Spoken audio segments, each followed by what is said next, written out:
Hello and welcome to the Meeting Your Soul podcast. I am Farah, your host, and as always, thank you so much for being here. Thanks for so much for joining in, for listening, for being on this journey as we all continue to evolve as individuals and as a collective as well. And one of the many reasons why I was so excited to be able to have my guest today join us to be able to share her personal journey of self-discovery, as well as all the things that she's learned along the way within her professional realm as a spiritual psychotherapist, which is a first for me because I've been in the spiritual world for a very long time. Obviously, I have my degree in psychology, so a lot of my background was within that side. And I always thought that that was the missing link. Like, why do not more people do this? Why is this not more common? Because they're so intertwined with one another when you start to think about life. So thank you for joining me, Miss Casey. Thank you. Thanks, Farah. I'm so happy to be here with you. It's a privilege. Oh, I know, same. And I would love for you to describe a little bit of how you show up in the world and kind of what you do in day in and day out. Yeah, well, I do, as you mentioned, have a spiritual psychology practice. And so I love this way of working with people that I have found so healing in my own life, just to show up and really be able to integrate all parts. It feels more comprehensive and integral to me to consider the entire self, right? It's just so important to blend that science and spirit as we practice, right? And can do so from this grounded framework that people can really anchor into, and that's important for people. And there definitely is so much value to human behavior and studies and psychology and all of those frameworks and different modalities that are available for that. And I found myself that they were limited if we didn't really go beyond that and incorporate something even bigger that, to me, I think is our own, spirituality and connection with that and the soul and the spirit and the energy bodies and all of these layers of ourselves that I think are integral and I think can take us beyond that glass ceiling that we might reach if we're just in kind of Western psychology, and help us to really go even further and expand our lives to really be meaningful, which is what I think we're here for. Yeah, absolutely. To drill down into the real core of who we are so that we're able to show up more fully and more integrated from mind, body, and spirit. And I think that Right. comes up in so many different traditions over thousands of years. And there has to, in my mind, I'm like, how is there not more validation and truth and light that gets shined on this? Because this has obviously been a constant theme within most religions, within most texts. And also, I think Carl Jung, I think, went a little bit into it and wanted to incorporate that a little bit more within his practice and his philosophy. But outside of that, I think it's been a little more limited than some. Agreed. Yeah, agreed. And I think it's so important. And I just knew when I was having my healing experience, being a spiritual person and having more of that awaken and awaken, awaken, I just thought this is really like the missing link. And I'm so fortunate that I have the opportunity to be held in this space where that part of me can be considered, and it's not all just practical, tangible teachings, but rather we can really integrate it all. It's so important, and I think it is the missing link, and hasn't been really popular. I mean, I've been in practice for over a decade, but even when I started, there was still kind of a way that I kind of had to ease into it, and felt a little bit like this was my secret self that I couldn't quite wasn't quite fully liberated. But at this point, right, liberating that part of me, it's just been the juiciest fruit, the thing that is the best that I could have ever done for myself, but also for the people that I work with, because I can hold a much better container and I enjoy my work, and it just really leads to a juicy, meaningful life for me. So Yeah, shedding that extra layer of, I think, self-doubt or even just this like feeling like that people will understand. But then once you break out of that, then you realize there's so many others that do understand and are also seeking that within their relationships and also professional relationships too. I think that yeah. agreed. And I would say, I mean, I definitely had some of those fears and limitations in kind of the initiation of my career, which again, I feel like I'm past those things, but we really have to look and remember we are not the people that we fear might judge us or not accept us or not understand us. That's not who we're doing this for, right? Like that is not who we're doing this for. And so we really just have to lean into that. Again, that juicy fruit, that authentic self, and be true to that. And the people that we can serve, that may be a smaller niche, right? Maybe a smaller community of people, or it is so much more rewarding, though. And the impact that we can have in the people's lives that aren't judging that align with it and feel, I mean, it's ironic really, because I know that I experienced my own healing that way. And yet I still had my own, um, limitation around showing up in the world in that way that I had to work through and heal and, really step deeper into my authenticity and really learn that, we're not for everybody. If we're practicing in this way, none of us are for everybody. Right. But it's really let go of that and really lean into, but who are you for? Who is your tribe? Who can you really land and resonate with and feel at home with? And that's all that matters. It is. And that's, I think there's such a journey to be able to get comfortable with being able to do that. That is a Mhm. part of the self-discovery process and a part of the healing process, because then you have to see yourself wholly as well and be willing to be different, to be willing Mhm. to be unique, to be willing to stand out.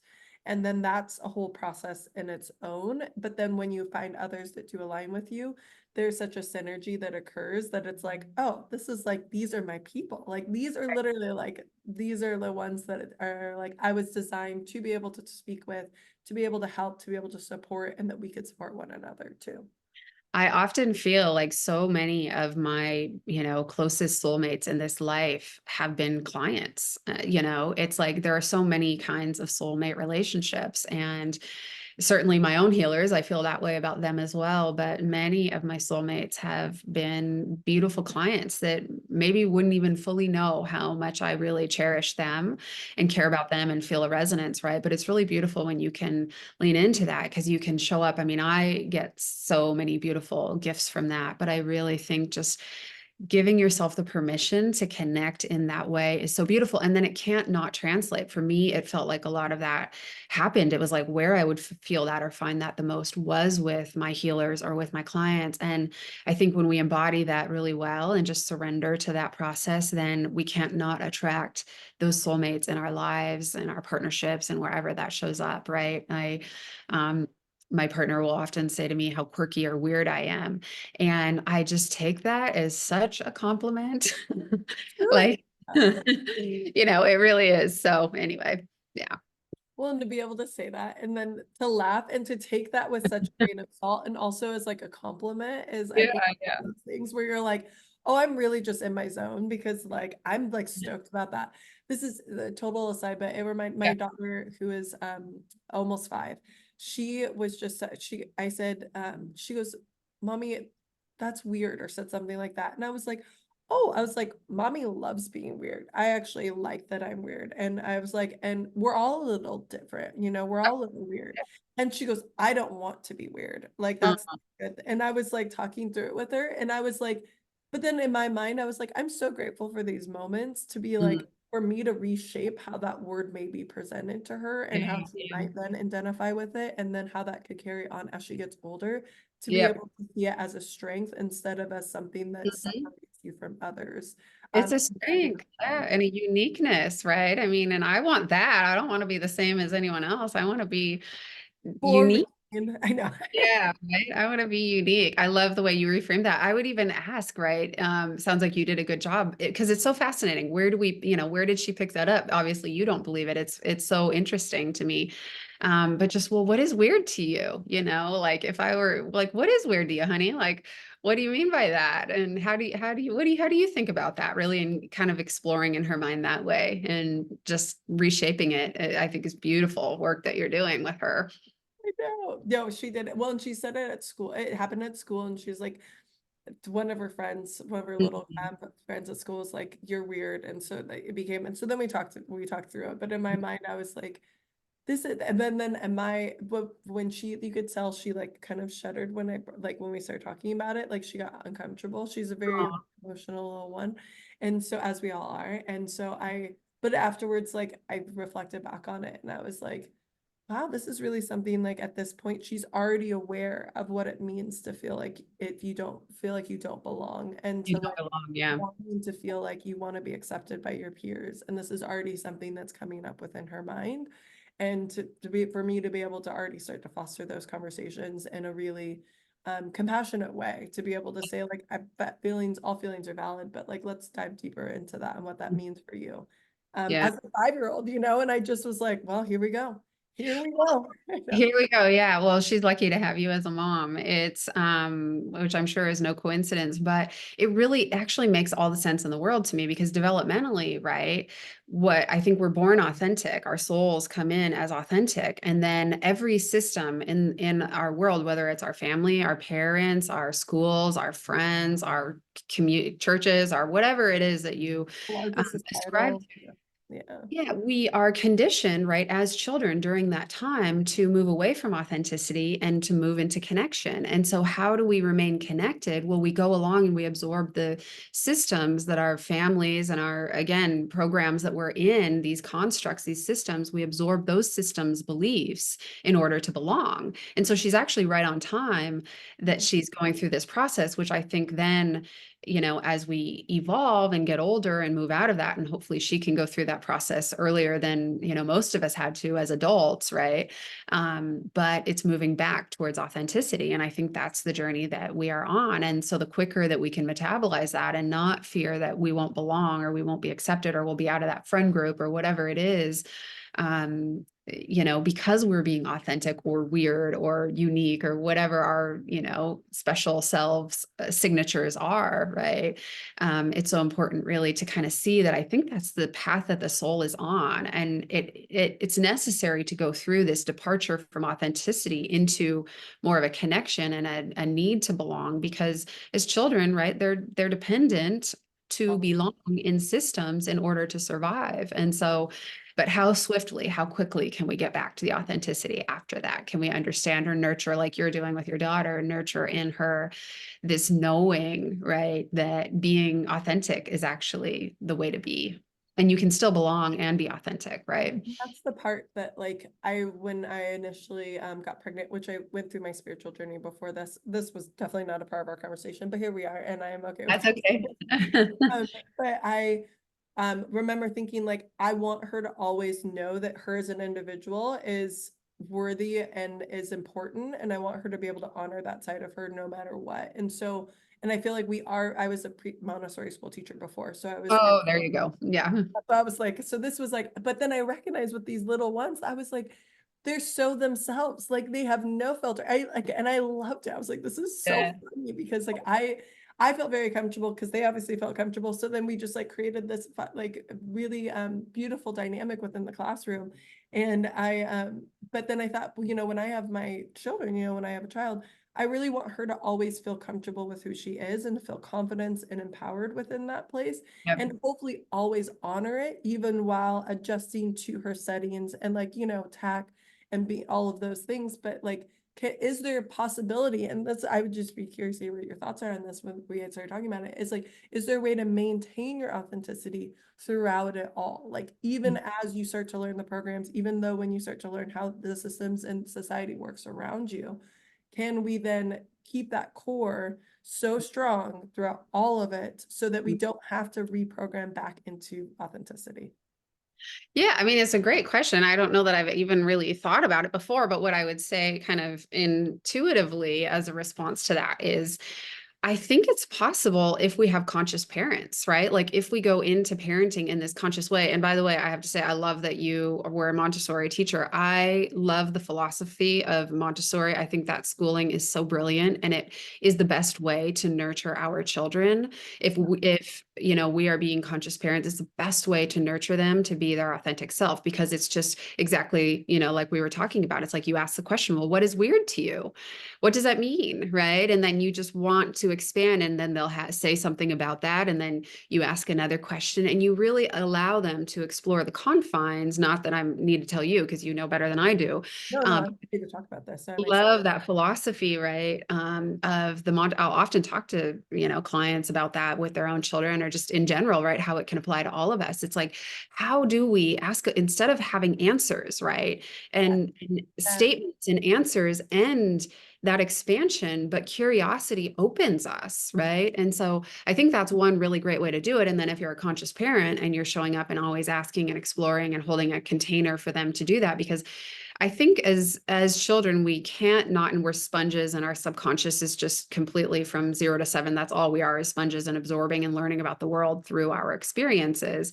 I think we can't avoid it entirely, right? And it's like, you could be a conscious parent and a Montessori teacher, and she could be going to Montessori's or whatever those things are, and she can still absorb through this friend, this fear of not, which is just an innate reaction that she's having, a sensitivity, her feelings, right? I mean, something in her is being triggered because of the way that this other friend of hers presents it, which probably is absorbed from her family system. Like, what is weird? And it might be totally different than it is to you. So I don't think we could entirely avoid it, but we can, kind of enculture our children, or, I mean, that's where it has to happen, right? Is in childhood, so that we can maintain that as much as possible, and we can just celebrate. I think the best way to consciously parent is to celebrate the way that the child, like who that child innately is, to really learn and want to learn from them, instead of me being hierarchical or superior to them because I'm older than them or because I brought them into this world. It's really understanding we're, as parents, like, here to create an experience for them to be their most expansive, optimal, truest self. And if we do that really well, then, then they can hold on to that authenticity. Or when they're in moments like your daughter was, they would be able to hold that sense of self, and rather than absorbing that from the system, right? And it sounds like there was a part of her that absorbed it a little bit, even if briefly. And so she'll have more endurance for that, right? Or anyone would have more endurance for that if you're consciously parenting and approaching your kind of child rearing in this way that really is about, you know what? This beautiful soul that chose me as a parent, and I get to nurture them. Like, I just want to spend my life getting to know who the heck they are and that is celebrating them, right? Yeah, yeah. So I think that's how we do a good job of that, and we help them to have the tools and the ability, when they are in communities or school or in friendships or any of those things, to have a little bit more armor around that and just maintain that authenticity as much as possible. I can't imagine, again, this is just maybe a limitation that I have, I don't know, but I can't imagine that it's possible to totally hang on to that. But it's, we can do a better job, right, of nurturing that so that they can find that in themselves again and again. And frankly, just, like, yeah, hey, I don't need to be afraid of whatever that person's judgment or their belief is about it. I'm going to be true to myself. So I don't know if that answers it. It's just totally winging it, which is what I do. But No, you're fine. And this was even something that I necessarily thought we were going to go into, but when you brought it up, I was like, and it just within the last couple of weeks, it's come up a couple times. And so I'm really trying to think of how to mindfully approach it, because I think as a parent, like, I am so aware of every phrase that I use with her and how I present things and how I view things, and how that it's going to then also shape the way she views herself in situations and people. And I think that, I think we all do the best that we can. And trust me, I'm sure I'm making plenty of mistakes, and I'm going to make a lot of mistakes. But if yeah, there's these things I can do that I know in this moment I can do well, like, I'm going to try my best to do it. And so yeah, when you brought it up, I was like, I'm really, like, on this whole, like, mission to be like, can I yeah. keep her authentic? Can I keep her, like, I, 100% true to herself from the beginning? And so that she always has this, like, just core stability within herself, to trust her intuition, to listen to it, to lean into that when people try to pull her aside, and to yeah, get yeah. away from what she really believes within her own heart. And we're all going to make mistakes, but I Mm. don't know. I'm curious. We'll see. We'll see. We'll stay in touch, and you'll see if she grows up and see where it goes. But Yeah. Oh, for sure. I love it. And I mean, I think the best conversations, this is, how I talk with people all day, and I love just to flow and really kind of honor what's coming through. But what a beautiful vision as a mother that you are holding for her, right? That she can maintain her most, that you're consciously thinking of that, even like the chances of you being successful at that, if you hadn't had that conscious thought, are far greater because you're putting your attention on that for her. And so none of us are perfect, right? And, if we weren't consciously parented in this way, then we can't help but, absorb our own programming, and we're always unwinding that and whatnot. But the fact that you even hold that intention and that beautiful vision for her life tells me you'll be successful at accomplishing that for her, in supporting her to do that. What a beautiful vision. Like, what if every parent did that? Like, what a different world this would be. Well, and I think that as my parents were incredible. I love both my mom and dad. I'm very grateful for that. And Yes. we have a very strong relationship even now. And I think that even without them knowing, like I think so many often the programming that we instill on, especially I think as a parent within children, we're trying to protect them. Ultimately we're trying to do things that we feel like are going to serve them and be Right. able to make them operate within this world in a more, safe manner. Truly, I think that Of that's course. what the Yeah. intent is for. And even if we don't understand, but I think sometimes we have to question why we think that that is needed to help them protect themselves, or what are we really protecting them from, and just constantly questioning it, and like Yeah. allowing there to be a different way and a different approach than maybe Mhm. what we've experienced, or also even within each individual is different. So like what she's going to have, the challenges she's going to have are going to be very different than mine, and how Mhm. she's going to overcome them is also going to be different than how I necessarily overcame mine as well. Mhm. Yeah, Yeah. I mean, I think it's so true. I don't doubt that the majority of parents are very, very well-meaning. And if they haven't really consciously examined themselves and where their beliefs come from and who they think they are and this identity that they've come to adulthood and parenthood with, if they haven't ever consciously done that, then chances are that, there are going to be ways that we are unconsciously, um, you know, perpetrating those beliefs onto and some of them are probably great and some of them might not be as valuable. So it's really taking the time, which sounds like you have done, and having the benefit of wonderful parents. And I'm really similar and really fortunate in that way.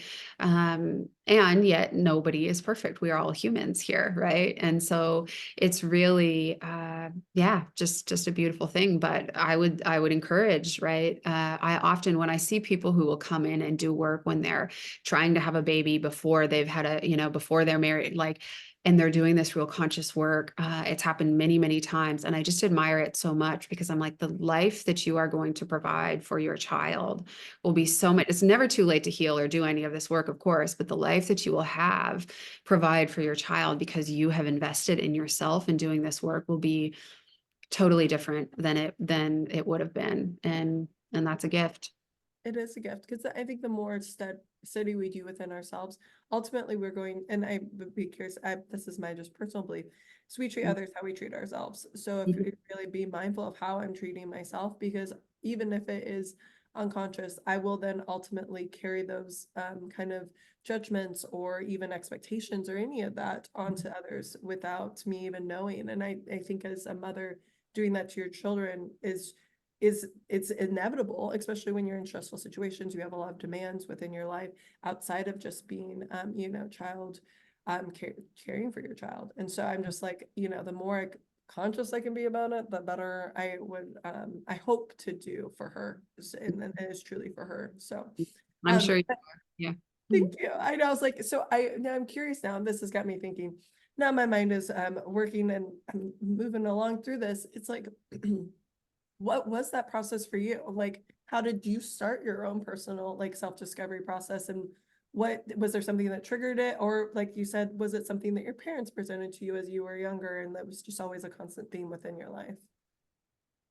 Wasn't always a constant theme. I was blessed with, what I think are, wonderful parents, and they were conscious in really many ways. I will say that my mom had a lot of trauma in her upbringing. She had an alcoholic father and, a mother that struggled a lot with depression, and so was a bit absent. And so what she did do that I know that we have benefited from is she really made a conscious decision when she was a parent to be the opposite of that. And whereas my dad had a much more stable, steady upbringing, and it was just different in all these ways. And so he just kind of had this steady, securely attached system. I mean, he's just kind of just tried and true and always was. And but my mom, she did this beautiful thing that was really around health and kind of novel at her, I mean, I'm in my 40s. And so she really decided, like, she had us all in a natural childbirth clinic. She didn't drink. I mean, she just went so opposite of what her parents did. She wanted to be such an involved mother because her, mom wasn't at time, even though, my grams was wonderful and she was a great grandmother. But she was not a great mom to my mom. And her dad was not available because he was, had his own struggles and was an alcoholic. And so she just made this really conscious decision. A lot of it had to do with health, that she just didn't want. I mean, she didn't drink coffee. She wouldn't take a Tylenol. She just wanted everything to be very, very natural. She wanted us to have cloth diapers and, milk from the farm and just all of the things that for her was really actually pretty advanced. And I know she drove that. My dad probably wouldn't have known about that or cared less about any of those things. Again, really stable, steady, guy. But it was really my mom who cultivated that in her own way, in a beautiful way. And she just really wanted to be omnipresent, right? I mean, she wanted to be very involved. She worked a little bit, but she was mostly a stay-at-home mom. And she just wanted to pour into her kids. And my dad's mom would often call her Mother Earth, because she just, all she cared about, she just wanted to be a mother, and she wanted to be very involved in every little thing, and she wanted to give us the most enriching experiences that she could. So we would go to the theater and we would do swim, and that just, like, she wanted to enculture this. And that was a very conscious decision she made. And there's no doubt that I have tremendously benefited from what was really driven by her own purpose to be a really great mom. And of course, nobody's perfect, but there's so much that I'm grateful for around all of that. And then I think that it's just, I've been able to absorb all of that, right, as an upbringing, but also advance it in the ways that I do, right? Because she did what she knew, and she was, advanced in her own way in terms of being holistic and natural and trying to be healthy and trying to be conscious. And then I feel like it's just given me space and way to kind of do that in my own way. To answer your question about how I got into this. So I think there was always just kind of an awareness of that. And even frankly, that the way that my parents did that was maybe a little different than what I saw experienced. I mean, gosh, we couldn't have junk food in our house, and there was no, I mean, it's like all of that. My mom just, like, was so intentionally, deliberately opposite from what she experienced, which I'm so grateful for. But I noticed it was different, right? I mean, not all my friends' parents were growing up even, involved in the same way that my parents would, have their minivan driving everybody to the, I mean, like, my parents were just very, very involved. And I think, wow, I noticed how different that was. And I was able to pick that up and expand it. But no, I had to go through a really kind of challenging period in my own life, which didn't happen until I was an adult, right? I mean, it didn't happen until I was in my late 20s, where that had to do with my own marriage, my own relationship, and some, stuff that was going on in that relationship that were just struggles that weren't my own, but I was attached to it and, very much involved in it. And it made me really dive in and think, okay, well, I need to figure this out. I need to really explore who I am and figure out the best ways to heal this. And so it wasn't until then that I did my own inner work, and then I went back to school at that time to really learn how to do that in a more conscious way. And then, of course, I wanted to integrate more and more and more of the spiritual aspect. And like I said, I found that when I was healing and when I was exploring, I needed to be held in a container of a healer and therapist. She was a therapist as well. I needed to be held in this container that balanced both of those, like science and spirit. And so she did that, and that helped me to really dive in and know how I wanted to show up when I eventually realized that this is what I wanted to do, is to help people. And then I knew I wanted to do it in a similar way that incorporated those parts, but were also true to my own essence. So Absolutely. And such a beautiful journey and such a gift for your mom, like your upbringing and the way your mom was involved. And to also then, I think of the, hierarchy of needs, like the fact that you had all of these foundational pieces stable for you, gave you Mhm. the opportunity to be able to pursue something more expansive, to be able to say, okay, I have all of this. This is all secure within my life. Now, how can I take it to that next level? How can I level up in my own personal way? And sometimes challenges are the only way to be able to really do that or be pushed to do that. And it sounds like that was the case for you. It was definitely the case for me. I would have thought, oh, I mean, because in many ways I had a very idyllic upbringing and there weren't any problems. And so why would you examine anything if there's not a challenge or a drive to do that? But I do think that that framework that I had growing up, really, it was they were building blocks that then once I did go through this process myself and had the opportunity to explore myself in a deeper way, right, which was a challenge, but I always think that opportunity,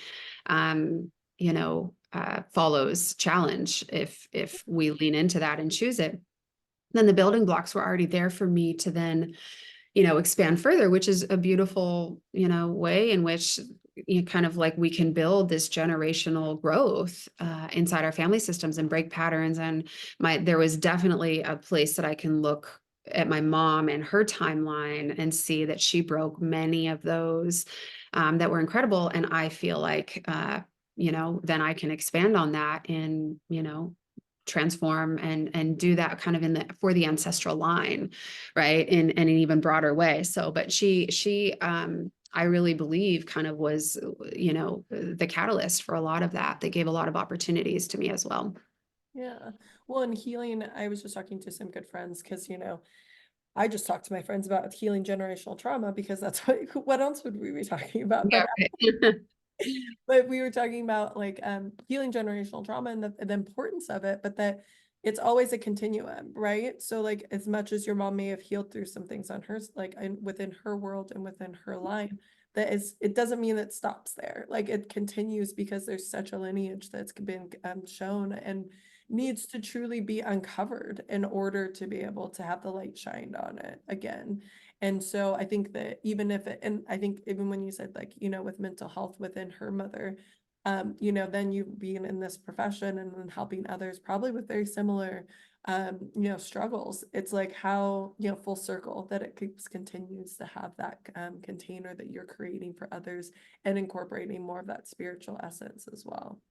Well, and we can differentiate, right? We can choose. I mean, even my mom's mom, my Grams is what we called her, had so many. And again, she was later in life. She was a wonderful grandmother, and I mean, I just adored. She's not with us anymore, but she actually was the most spiritual in the entire family. Like she had just all of these curiosities and interests and whatever it was. I mean, she just kind of played around in that was so much broader, especially for her time. I mean, I think none of this was really normal in her time, but she just was not afraid to be herself. And she struggled in her own way. And I think she struggled in her marriage. And there were, many ways that she then was hindered by that.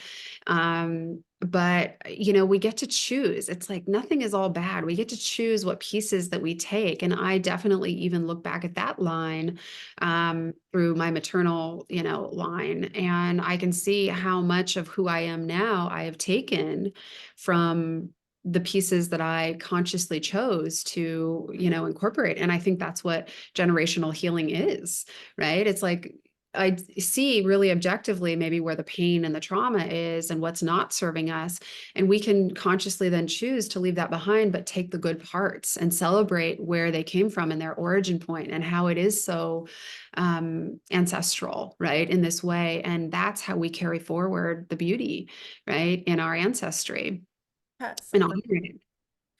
Well, and I think really honoring where you come from is that missing piece that is coming up a lot because like a lot of people don't necessarily know where they came from. And I like when my grandmother had passed, my mom gave me a ton of her books and she was like numerology books and spiritual and like the power of your thoughts. And I was like, how have I never taught, like, how did this never come up? And she was like, I don't know. She's like, she just wanted me to give them to you when she passed. Like, this was something she specifically set these books aside to Oh, do. I love And that. but she knew that I was like in this world, and I was like, grandma low key was like very much ahead of her time, and just, and like, but I think being a more spiritual person, we always have that struggle because it's not necessarily the most accepted by society, especially, in the earlier years. And also there is a sensitivity that comes along with it that sometimes is hard to navigate, and knowing how to show up, and especially in the response to the world around you too. So Mm, I love when you brought that up, I was like, but her struggling with depression and all those things, I was like, she probably was like super empathic, and then was like dealing with a bunch of different things, and like was trying to cope, and that was her way to cope. And And that's she was seeking, right? I mean, I look at that as my grandmother who had to carry a lot of that pain and for understandable reasons. I mean, I can see that and understand. And she just like became a seeker about it, right? And her own, actually, as you're telling that story about the books, it's reminding me of this estate sale we had. And we knew, like, my grandmas did not hide that that was a part of her at all, but we were having this estate sale, and my aunt and my cousin were there, and like, it was my grandma's, just her entire place was just filled with books. She had more books than any, and all her spiritual little artifacts. Actually, I look behind me, and her Buddha that she had in her entryway is like now sits here, and I just love it. And like, it's the way that we can carry that through, because she just had all these little trinkets and beautiful things, but more than anything, she just kind of went in this and inner world with her books, and there were all these topics that you're talking about: numerology, like any kind of self-help you can imagine. She had a million books on them. And I actually have many of those, but I remember at her estate sale, my cousin, who's hilarious, saying something about, or somebody said something about, oh my gosh, like, what are people saying about all of this, like these books, or people coming through this estate sale, which we were running, by the way, and I don't know if the story was relevant, but it just reminded me of it, so I'm telling the story. But and talking about hecklers of my grams because of all the books that she had. And anyway, we were making a joke because my cousin was really like the worst heckler of them all. She's like, what's up with these books? And it was just really, you had to be there. I'm not telling a very good story around it now, but it good. just was like, oh my gosh, like, yeah, I have so many of her books now. And you could just really see what she was curious and fascinated in, all the ways she was seeking. And you could see that through her books, and the topics that were vast, and they were odd, and they were, like, No, but you have to love that about her. I mean, I just thought it was so charming, right? yeah.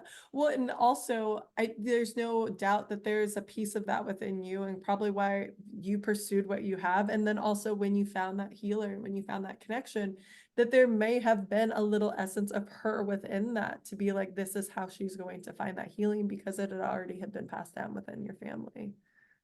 Totally, totally. And just her interest in all of it. I mean, she was going to tarot readers and palmist, and like, she was doing all of that before it was popular. And so I think then it allowed me to be more familiar and more comfortable with it, because I have always been intuitive, but I really kind of separated from that version of myself along the way, and which I think can again naturally happen, just like it wasn't the worst for me, but we can really separate from that. And so when I was reintegrating and awakening that part of myself, it was like, oh, and I had always been curious about it and, whatnot. But when I was really going through my own healing, it normalized it, right? Like, when I have a therapist who's sitting there telling me about energy she sees behind me, or spirits, or just any of that stuff, I'm like, oh yeah, I'm totally down with all this. I get it. I love it. Like, I'm here for it. Like, so. And it's comforting, because then it's like, it's not just me. And then this is also a part of who I am. And this does affect how I engage with the world. So it's like integrating that and speaking to that provides, I think, more clarity too in the healing process. Yeah, absolutely. Yeah. Oh, I know. So so when you started seeing the healer initially, was that probably the first time that you like started your spiritual, like, kind of quest, if you will? In a meaningful way, yes. I think I always had, because I was very close to my grams. And again, she was this way and my mom was this way. And, actually, there's a lot of women, all girls in my mom's family. And so there was a way that that kind of flowed through our entire family. And so we were all curious. I mean, I'd go to lectures here and there, but I never really had a big enough challenge to kind of rock me off my core to make me dive into it in a meaningful way where I was really just in the center of it. And so I explored it, I, tasted it, I did lots of things, and it's like here and there, but I didn't really immerse myself in it in the way that I did until I was, pressurized to. And so that's when I really did it in a much more intensive, meaningful, integral way for myself. But again, it had always been something that it just resonated, right? And it wasn't just that I was absorbing it hook, line, and sinker. I was really running it like, wow, this feels true. I've had some even beautiful experiences. I always kind of dabbled in that community of healers and readers and whatnot, but I just never needed it because again, my life, I didn't really have any problems. It was like everything's pretty smooth, like, okay, yeah, this was great. And then you kind of carry on and you go back into your life. But when you're really in a challenging situation, it's like you want, again, what I discovered about myself during that time was that I am somebody who really wants to dive in like my grams did. I want to dive in and I want to find solutions. I'm not somebody who gets stuck there. I'm not somebody who just gives up. I'm not somebody who, succumbs to that. I actually am really pretty driven and I'm hungry and I'm a seeker.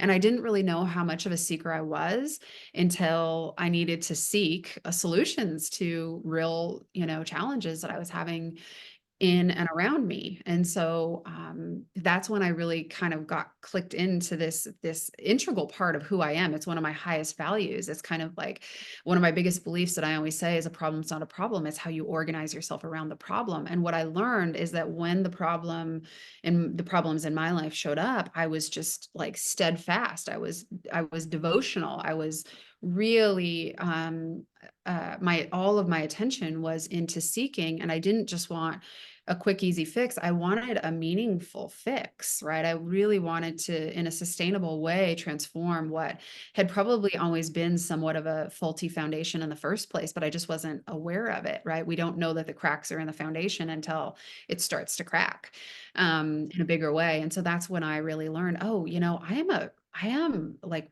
truly a seeker, and I'm passionate about it, and I want to be surrounded by seekers, and I want to surround myself with mentors who can guide and lead me through my seeking in a meaningful way. So, Uh, And how did that path continue, and how does it continue for you today? I mean, I don't know that it will ever end. I think I will always be a student. I'll always be seeking as much as I've even evolved in the last, again, all of this time period that I'm talking about is, 15 years ago. So, and I've been in practice now for more than a decade. So I just feel like I'm always wanting to evolve and up level myself. So I just kind of dive into it. I know when I first initiated that process, 10, 15 years ago, when I was in the center of it, because I was really in the center of it for years and years and years, right? It wasn't just like brief or anything. It was like It wasn't like a really. quick, like, oh, I went to one seminar, now I'm healed. Not at all. No, not even close. It was a deep dive, right? And it was like my world was very insular at that time, other than the ways that I was just spending every single free time and money and energy diving into this and exploring and experimenting with all of it, and really, again, running it through my truth center to see what really resonated with me. And so there was more of a hunger at that time, like where I was just consuming Like so experiment. much. Mhm. Yeah, because you're figuring out what really fits and what really resonates and what really works for you. And And how much so information is already out there? Because I think that that was the part when I was like, oh, this has been talked about and like practice and explained in a million different versions. And like, are the people and the teachers that really sync with me, and what others that I maybe don't necessarily align with. But yeah. I will always have healers, people that can hold space for me, especially because I hold space. So I need, right, that space. So I have become very discerning at this juncture because I feel like I've done a lot of my healing. So I'm very, very discerning about who I want to hold my field of energy. And it really is, like less than a handful of people, of healers and practitioners and I've also up leveled right along the way. And not that we ever arrive at that place, but I've just kind of up leveled in these ways that we outgrow healers, we outgrow therapists, we outgrow people. And that's okay. It's no indictment of anyone or where they are, but we might notice, okay, well, I need something else. Or so I've just been very, very discerning, I would say, for at least the last 5 years. in that where I'm particular about, again, who I want to intimately share and hold a container for me and hold space for me. It has to be, somebody who's pretty impeccable in their, truth and their gifts and all of those things, because that's just, what I've noticed resonates with me right now. But there was a time when I initiated the process, I was just consuming everything, right? And just everything. I was just really seeking, right? And sometimes that can be, misguided or misdirectional. So I mean, I think it's good to be discerning at any time, but I was just so curious at that time that it's like, okay, I'll just absorb it all and see. But yeah, I think as we evolve and grow, we notice, how the containers that we need to be held in feel best. And so I'm sure that will evolve and change, again for me. But it feels really true and really right now, because I think we all need space to be held. Like we just need that, right? Especially if we're holding space for others, we just need to really have a space that we can sink into and feel really safe and uh, inspired, right, to click into our truth center. So Yeah, and the ability for someone to be able to guide us through that too, because sometimes there's things that come to the surface that we don't fully understand, and then you have to like parse through them and break them down, and it's like, and then to integrate them in a really healthy way, and not to get lost within all of it, because that can happen sometimes. What yeah. would you say was throughout that journey, and it sounds like it's changed over the years, but throughout that journey, what were some like maybe modalities or things that, or books or healers or even certain practices that really stuck out for you that you maybe practiced for a period of time and left or continue to do? Hmm. Good question. I honestly, a lot of it feels like a blur. Like it's kind of like, I really think that when we do this, what we should be integrating, right, is our authentic self inside of that. So I really think there is this intelligence that doesn't belong to any one of us, right? It's a more divine intelligence, and we're connecting through that. And so certainly there were practices or modalities or tools or things like that, that I think when we initiate again our process of awakening or healing, exerting more discipline around that or starting kind of grassroots is really valuable. But then I think moving into a place where we can flow with it and we can really be in our intuition rather than anything that's, rigid or too disciplined. Again, if discipline works, that's beautiful for you. For me, what I noticed as I moved through that for me is I just really wanted to feel like I was in flow. Again, there can be many systems that we can apply around all of this and say, oh, well, this is because that, in human design, I'm a manifesting generator. It's like, there's reasons that my unique blueprint needs to flow, and I need to listen to that flow, and I need to listen to my intuition. But I think that you just kind of absorb all of it, and it's not even you, or it's just kind of a consciousness that's running through you and listening to what those are. And they don't belong to me necessarily, right? It's like this interconnectedness that feels very divine. But what I noticed is as it's evolved for me, it's less prescriptive, it's less linear, it's less specific or about this modality or that ancient practice. It's like when I show up and I work with people, even in my own life, I just have to be really true to myself. So everything, it's kind of like the culmination of everything I've learned, but I'm not consciously pulling from any one thing unless you ask me and I could say, oh, well, yeah, let's talk about the Gottmans. Here's what bids for connection are, whatever. I can pull and access that information, but I don't practice from anybody else. Like I feel that there's something inauthentic when we take one modality. This is something about psychology that is really, it's like there's some beauty in that. There's some brilliant thought leaders and psychologists who have developed modalities that we can train in and learn from. But if I'm just absorbing your thought body rather than integrating it through my own lens of truth, well, I'm not as powerful, or I'm not as valuable as a container for you as if I were filtering my authentic self through that. And I just kind of pull on those things. And so, again, there's no right or wrong, right? Some people practice very linear modalities, but I feel like it's so not me. It's like my rebellious spirit inside is kind of like, okay, I got all that information. I'll take it if I want to, I'll use it if I want to, but really I'm just going to show up and be me. And I think that's what makes me good at what I do, is that I show up just being myself. And again, it's not going to be for everybody, but for the people that it is, I think that adds value. It adds healing value. So that's what I found anyway.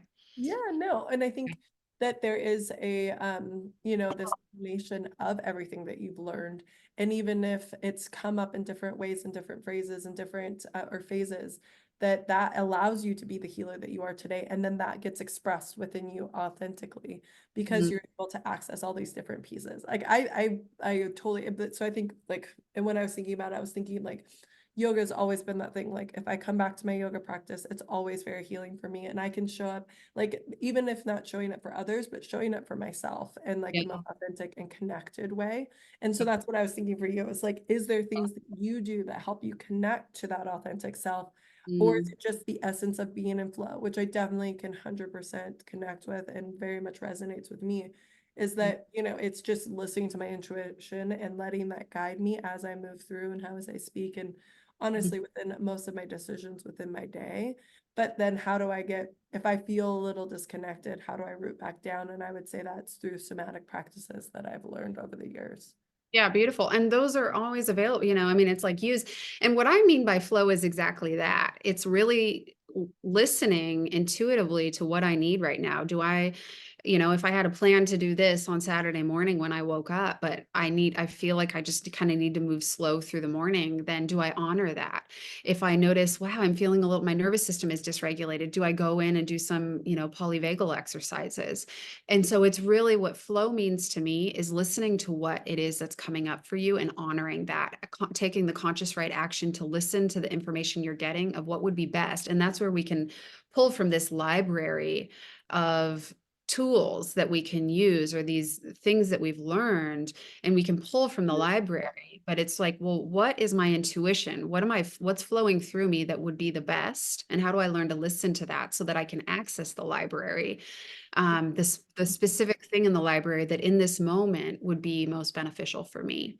And can I again honor that in that moment, rather than just doing what so often in society we're conditioned to do, especially here in the United States, which is to just numb ourselves out, push through, don't listen to our instinct or what we're feeling, don't listen to that and just keep going, right? And I've certainly gotten sucked into that pattern myself as well, of being maybe more masculine. But it's when we can embody that real feminine truth and listen to that, then whatever that is, it's like, you know what, I was supposed to go out tonight, but I'm going to go to a sound bath, or I'm going to go to do some yoga in the next room before I can even think about what's next, because I'm feeling really ungrounded, or uncentered, or whatever that is. And so to me, that's what flow means. It's not unstructured. It's just listening to what information, what data you're getting, and then honoring that in the beautiful ways that you've learned and might be vital to you. Yes. Well, and I think that the more that people align with that, then the more like I think the more present you can show up within everything that you do. So then you're showing up for others in a more authentic way, you're showing up for yourself in a more authentic way, and Mm, you're able to I think then put yourself in the places and situations and conversations that you were meant to have in the mm, way that you're meant to have them when you're like great. really listening to yourself, because I think that that's at least my personal belief is that is allowing your soul to guide you, and that internal wisdom is something that it can't be replicated, and Wow. sometimes it doesn't logically make sense, but there is a truth behind it. And if you honor and trust that, I've literally changed my life. It's transformed my life in that way. Agreed. It's a felt sense, right? And when somebody shows up in flow, in their authenticity, you just know it, Oh, right? yeah, that's You hands down. just know it. You just feel it. It's healing to be in that energy. And Mhm. so you just know it. It's a felt sense. And so when we're anything outside of that, or we're forcing it, like, we have to know what those things are that can get us back to our authenticity. We have to know what will get us there, what will deliver us there. We have to practice and be in the experience of that. And then we have to apply it so we can get there, so that we can show up in ways that, I mean, I don't know about, you know, anyone else, but I know I want to show up really authentic. And I think that's again the juiciest energy to be around, that we can experience.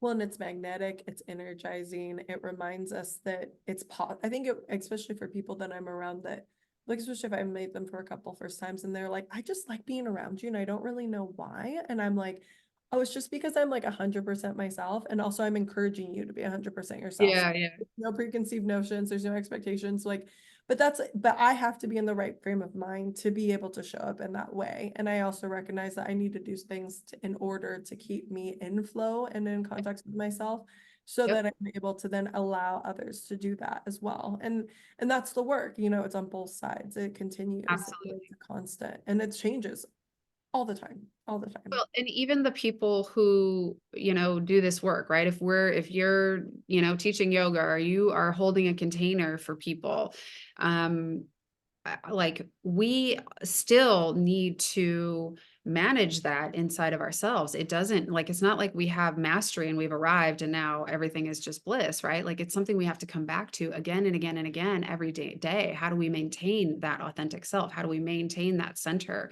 and Mhm. that energy that is balanced and coherent? It takes work. It gets easier, right, when you know how to listen to it and honor it, and we can stay more in that state and we can get out of our dysregulated nervous systems and do all of those things, but it will be a lifelong process of returning to center, right? I can't tell you how many times a day I have to return to center.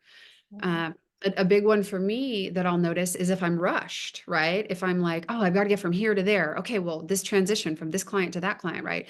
If I feel rushed, I'm a little thrown off my center.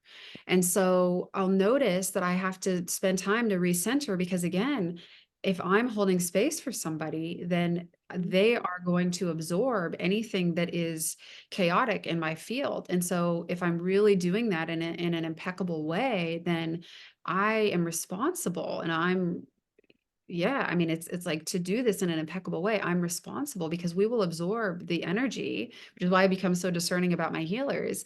We will absorb the energy of the people that are holding space for us. So it's in only integrous for us to do that in the most impeccable way and to manage that for ourselves. So if I'm rushed, well, I need to calm down, right? And balance myself and recenter before I connect with somebody else, or else they're going to absorb my energy consciously or unconsciously.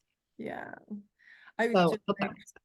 yes, no, I appreciate you explaining that. And I think that I just was I did a yoga workshop and with someone that I was chatting with and they were feeling rushed. And I was like, we're going to take one deep breath and we're just going to ground. And I was like, because I know that especially when you're the person that's holding the container, Mhm. you set the tone. You set the You tone will for set the everyone tone. else. Energetically, you are setting the tone, and it might be so subliminal to some people, but it's always happening at all times. It's happening in our households. It's happening at Yeah. all times, happening as parents, holding it for like you are setting a tone and energetically you are imprinting every day. And what is the imprint that you want? I just watched there was a video, it was some psychology study, and which of course I'm not going to be able to reference because I don't remember the specifics of it, but it was like this toddler playing with some toys and sitting on someone's lap, and he's happy and he's just kind of grabbing all the things and exploring and experimenting with um, the toys, right? And then they take the toys away. And there's lots of studies like this, but this was just a poignant one where you could really see. And then the mom started yelling at someone else, like, and she wasn't like angry or abusive or anything, but she just raised her voice Yeah. and yelled for, a couple of seconds and was just it was louder. And then they gave the toys back and put them in front of the toddler. And the toddler sat there frozen. It had moments ago been so excited and exploring and experimenting with the toys. And the toddler is just frozen. And you could tell what the toddler, I mean, if you're kind of reading this little soul's energy, they were afraid. They were startled by this yelling. And so that reverberated through. And we're all doing that to one another at all times. And so consciously bringing the energy that you want to be into a space. And especially if we're holding containers for people, we have to be really intentional about that. Because you just think how much we can get imprinted, right? By raising your voice and yelling something that's like he didn't pick up the toys again. He just was frozen. And you could just tell his eyes were a little wider and he just was kind of startled. He was a little bit shocked and he was afraid. And so think about that absorption, right? As parents or in any other way, we're always imprinting on one another. And are we leaving the imprint that we want to leave? I was talking to a couple yesterday, like, are you showing up? Are you imprinting? Like, husband and wife were sitting in front of me, and are you leaving the imprint that you really want to leave on one another? If this is how you feel about this person, Mhm. is that what you're imprinting on them? Is that the impression that you're giving them? How you feel? Is there a disconnect between that? So I think of it that way. Totally.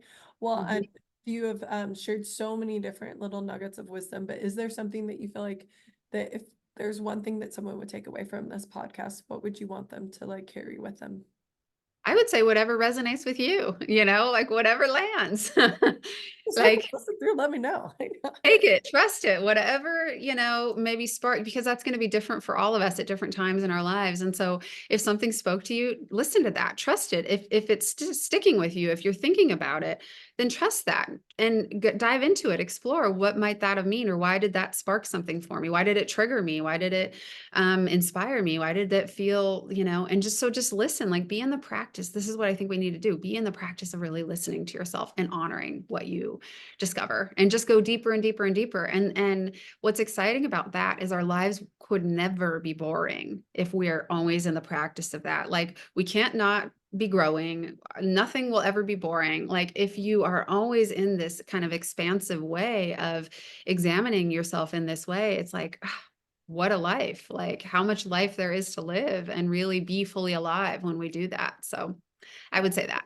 I love that because I think those inspirational moments then guide you to more inspiration and more motivation and more like vibrancy that then just gets infused in your life on a more regular basis. So, Agreed.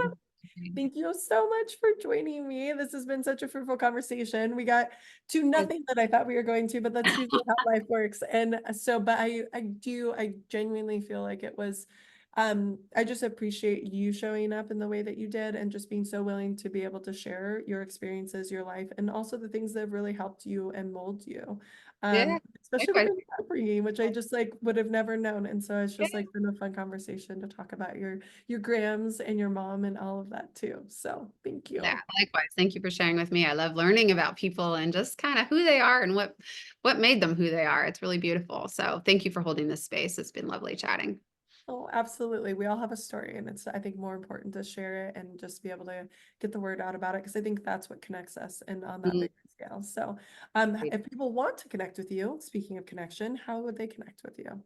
Yeah, so you can go to my website, www.shrinkbigger.com. And then I'm also on Instagram at shrinkbigger, or you can look me up, Casey Stevens. And I know we were so tickled because we're both kind of in the Seattle area. So I do have an office here, but I work with people all over the world. So that is how you can find me. Oh, thank you, Casey, so much. And yes, thank you all for listening. I hope that you got to pull some wisdom from this and that I hope it resonates and sits with you and inspires you just the way that it's inspired me. So talk to you later. Bye. Yeah.